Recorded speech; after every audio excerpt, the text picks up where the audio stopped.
യേശു മഹോന്നതനേ മഹോന്നതനേ വേഗം കാണാം വൽപ്രേമകാരനെ കാണാം സുന്ദരരൂപനെ ഞാൻ വിവേകമതി വേഗം കാണാം വൽപ്രേമകാരനെ കാണാം കഷ്ടതയേറെ സഹിച്ചവരും കല്ലേറടിയിടി കൊണ്ടുമരിച്ചവരും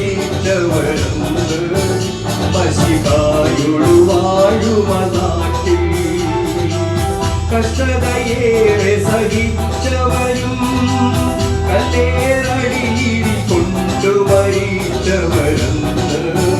മശിഹായോടു വാഴുമ നാട്ടിൽ യേശു മഹോന്നതനേ മഹോന്നതനേ വേഗം കാണാം വൽപ്രേമകാരനെ കാണാം. ദൈവനാമത്തിന് മഹത്വമുണ്ടാകട്ടെ. ഇന്നത്തെ പ്രഭാത ധ്യാനത്തിനായി 32 സങ്കീർത്തനം 10 വാക്യം. ദുഷ്ടന് വളരെ വേദനകളുണ്ട്, യഹോവയിൽ ആശ്രയിക്കുന്നവനെയോ ദയ ചുറ്റിക്കൊള്ളും.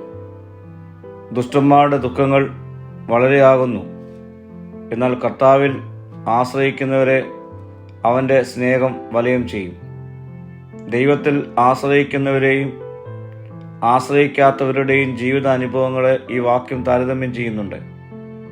കർത്താവിൽ ആശ്രയിക്കുന്നവരെ അവൻ്റെ അചഞ്ചലമായ സ്നേഹവും സംരക്ഷണവും വലയം ചെയ്യുമെന്നും ദൈവത്തെ ആശ്രയിക്കാത്ത ദുഷ്ടന്മാർക്ക് നിരവധി കഷ്ടപ്പാടുകൾ അനുഭവിക്കേണ്ടി വരുമെന്നും ഈ വാക്യം നമ്മെ ഓർമ്മിപ്പിക്കുന്നു.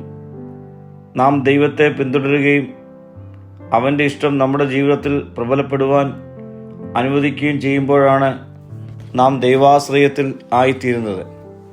ദാവീദ് ഈ സങ്കീർത്തനത്തിലൂടെ പറയുവാൻ ആഗ്രഹിക്കുന്നത് ദൈവത്തിൽ അഭയം തേടുമ്പോൾ നമുക്ക് ആശ്വാസവും സമാധാനവും ലഭിക്കുന്നു എന്നാണ്. പ്രിയ സ്നേഹിതരെ, ദുഷ്ടത വെടിഞ്ഞ് ദൈവത്തിൽ ആശ്രയിച്ച് സമാധാനവും ആശ്വാസവും പ്രാപിക്കുന്നവരായി ഈ നാളുകളിൽ നമുക്ക് രൂപപ്പെടാം. പ്രാർത്ഥിക്കാം. കർത്താവേ, നിന്നിൽ ആശ്രയിച്ച് നിരന്തരം ജീവിപ്പാനുള്ള കൃപ എനിക്ക് നൽകണമേ. മഹത്വം നീ എടുക്കണം. യേശുവിൻ്റെ നാമത്തിൽ തന്നെ. ആമീൻ.